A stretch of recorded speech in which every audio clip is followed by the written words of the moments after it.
Good morning. This is Kelsey from Kels Reads Things from Anna Porter Public Library in Gatlinburg, Tennessee. And you can find my information on Instagram, you can follow my library on Facebook, or you can follow and subscribe to this YouTube channel to get weekly updates about books that I am reviewing with you. Alrighty, I hope everyone is having a fantastic Friday, and today's book review is brought to you by Beach Read by Emily Henry. This is an adult romance read, but it also was very well written, and because of that I consider it a literary read as well. There are quite a bit of themes of, how do I say this? Quite a bit of some dark elements that are in this book. Some of the ugliness of the human condition is represented in this book. Abuse, failed marriages, failed relationships, cancer. So there are a lot of dark themes in this book, and I think that the way the author wrote it was just exceptional. So since I went ahead and let you know about some of the dark themes, I guess I should go ahead and let you know that those are also going to be some trigger warnings that you might want to be aware of, including, death of a parent, learning that you may not know someone as well as you thought they did. I'm not really sure if that's a trigger warning, but it's kind of like a broken family, but not, and I don't really know how else to explain that without giving too much information away. There is also examples of past child abuse in this book, and it is an adult romance. So please be aware that there are going to be some adult romantic scenes involved. So just so you're aware of what is in this book, I'd like to go ahead now and discuss the plot with you. And speaking of the plot, I love this cover. It makes it look very whimsical and definitely like a beach read, a light read.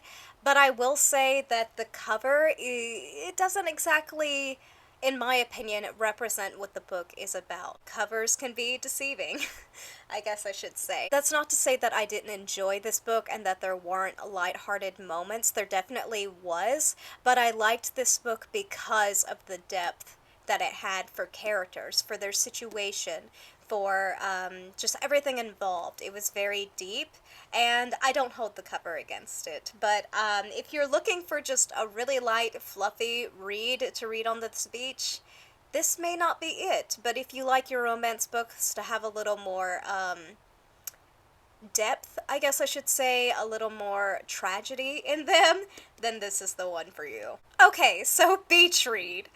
Beach Read follows 29-year-old January. She is, and January is a actual romance writer. That's what she does. She is an author, and she also writes women's literature. She's a novelist. And she, unfortunately, right now, when the book opens, is just wrapped up in so much grief and bitterness.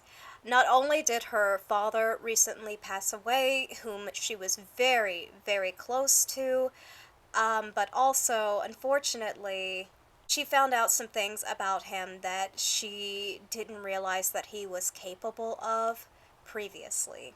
And all that came out with his passing. And these truths draw a wedge between herself and her mother, because her mother was aware of some of these truths and had decided to withhold that information from her daughter, January.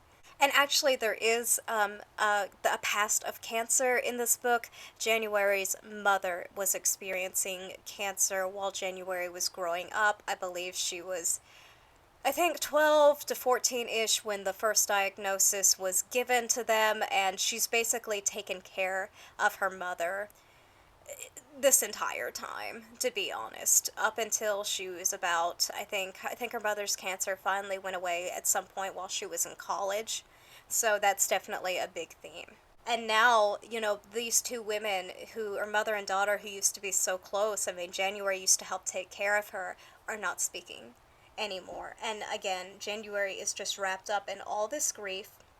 And then she gets an opportunity to live, I believe it was in Michigan? Yes, on the Michigan lakes.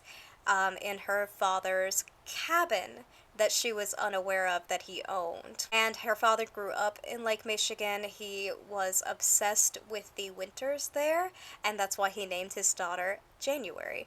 Also, I think it's based on a song. I can't exactly remember the song, but yes, regardless. Moving on with the plot. So January is, of course, wrapped up in grief, bitterness. She's angry. She doesn't understand why all this information was kept from her. She doesn't understand why her life has had to be so difficult up to this point. And to make matters worse, her neighbor, her right next door neighbor for the summer, is her nemesis from college. They both went to school together, obviously, and they were both, I believe, English majors or, creative writing majors. So they were actually kind of enemies. And that neighbor is Augustus Everett. So these two end up meeting again for the second time since college, and they are both going through a lot of past pains, a lot of things that they haven't been quite sure how to face, and they are both going through writer's block. So they eventually strike up a deal. They decide at one point that one or the other should be able to write the other person's preferred method of writing, preferred writing style. August Everett is a literary novelist. He writes about some very intense topics, and January is very critical of that. And it's really funny that they agree to write novels in the other person's style. So August agrees to write a rom-com, basically, a women's literature novel, and January has to write something that is very deep and dark. So will these two be able to work through their differences as well as their past traumas and actually help each other write and feel alive again? You'll have to find out by reading Beach Read. And again, this is by Emily Henry. Okay, so I've given you the general plot. I've given you the general themes that are available in this book. I have spoken on those things, and now I would like to discuss the things that I really enjoyed about this book. I have been meaning to read a book by Emily Henry for at least a year now, and I'm so glad that I finally did read this book, and I really like that I read it during the summertime, because they are both, January and August both are there during summer. They're both have a deadline to meet, of course, to write their books, and I just really liked just overall the feel of the novel, especially with it being in summertime and me having read it during summertime. It just added that much more whimsy and fun, I think, to the novel. Speaking of the main character, January, it's written from her perspective, I'm pretty certain, and I really liked her. I didn't just like her from who she was from the start, this broken person who has gone through so much grief and has taken care of everyone with exception of herself, but also I loved who she became by the end of the book. She was confident, she was getting herself to be able to work past some of the less pleasant aspects of her past. She had a lot of anger, but she was also had so much hurt.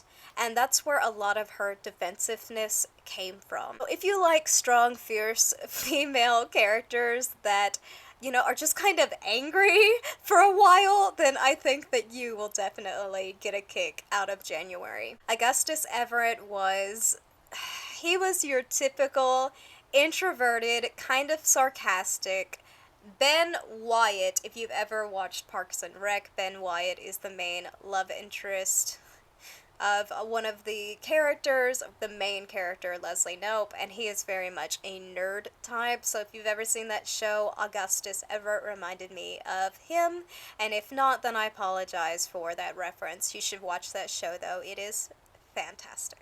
Moving on. And one thing I also liked about January is you got to see glimpses of who she was in college, especially because that's where her relationship with Augustus, that's where their interactions obviously begin.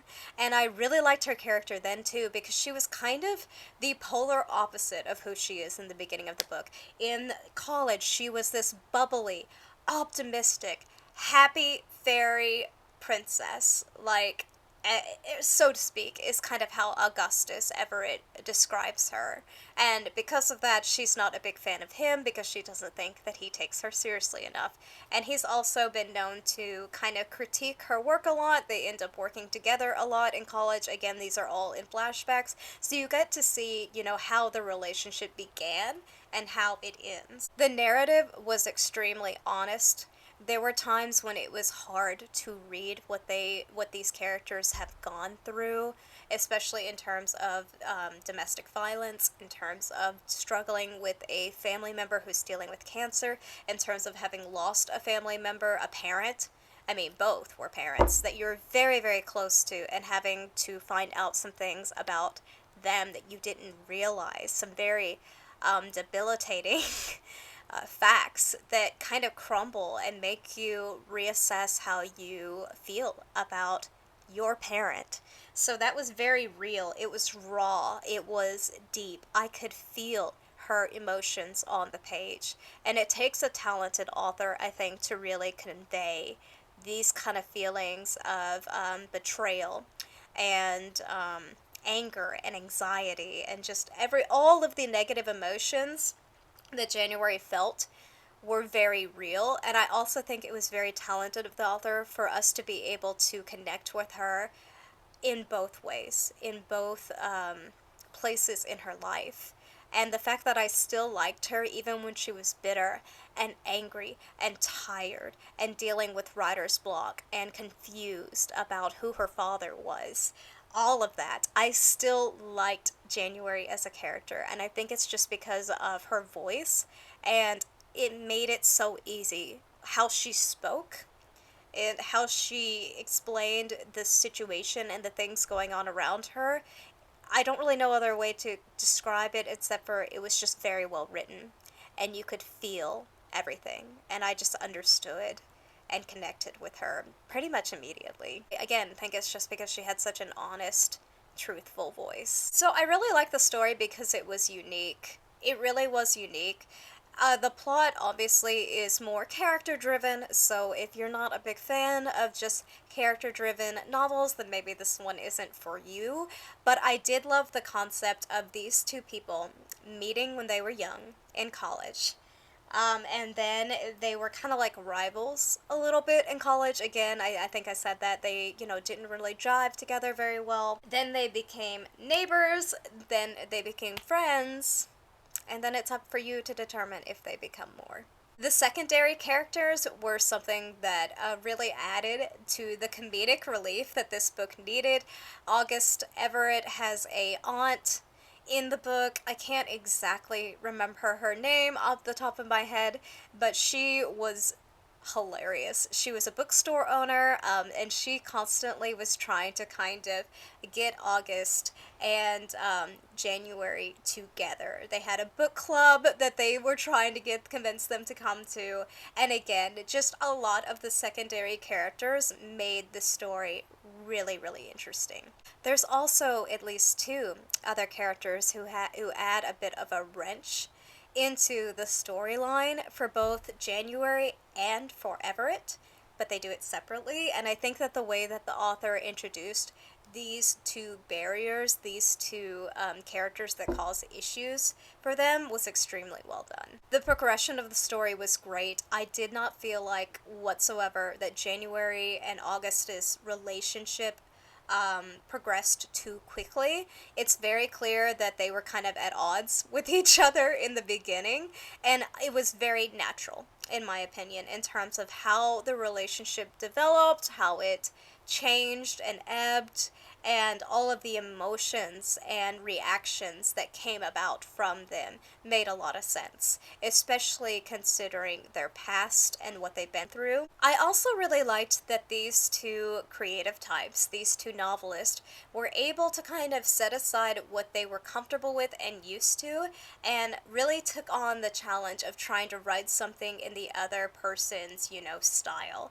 So I just thought that that was unique and interesting and open-minded, and I really liked that. I think it was a cute way for them to kind of like put aside their issues, but at the same time, it was a fun competition because whoever got published first was supposed to promote. Actually, no, whoever got published first obviously is the winner, and the loser is supposed to promote the other's book, like highly promote it through book talks, through interviews, through meet and greets with fans, all that jazz. So that just added a little bit of extra, like, fun, competitive element that still brought these two characters together. It's ironic because it was actually kind of meant to set them apart. I liked the setting of this book. I haven't really believe I've read a lot of books based on in Michigan or on the lakes. So it was nice to learn a little bit about that area geographically. There was definitely some mentions of how it's laid out, some descriptions of what the weather is like, which, I mean, it's Michigan. But still, I liked that about the novel. There was just a lot of added information, detail that may not have always been necessary in other reads, but again, because it was so in depth, it made this book a literary read, and I really loved it. There are some heartbreaking moments and truths that come out of this book, and there were definitely times when I questioned how I'm supposed to feel about a character or a situation in this book, and it made you really just consider morals, but also made you consider that life is just unpredictable. Sometimes life brings about all kinds of heartache and trials and things that we have to get through. But it also taught me that it's a lot easier to get through it with people that you care about than it is to do it alone. I also really liked that I think Augustus as well as January grew because they knew each other, because they made a connection, and because they were trying to, in a way, help each other heal. And for those of you who might be curious, as I mentioned before, there are some adult romantic scenes. There's maybe like really two or three at the most. So if those kind of scenes make you a little bit uncomfortable, you could probably just graze past them. It's not a heavy element in the book. Of course, there's flirting, and of course, there's, subtext and innuendos, but it's not the whole thing about the novel. It's not the major theme, which is, again, something that I liked. It's a love story, but it's also a story about grief. So, all that being said, because of all the reasons I listed, because of how well it was written, because of the honest voice, because it was just such a interesting, relatively diverse read, I don't think I mentioned that Augustus Everett is olive skin toned. I don't know what his ethnicity is, but I do not believe that he's white. So, because it was diverse, I gave Beach Read by Emily Henry 5 stars. Thanks so much again for stopping by this Friday and listening to me discuss books that I love. I'm really looking forward to next week. I will most likely be doing a book review on These Hollow Vowels. I believe the author is Lexi Ryan. Until then, I hope you have a fantastic Friday and a wonderful weekend. Have a good one.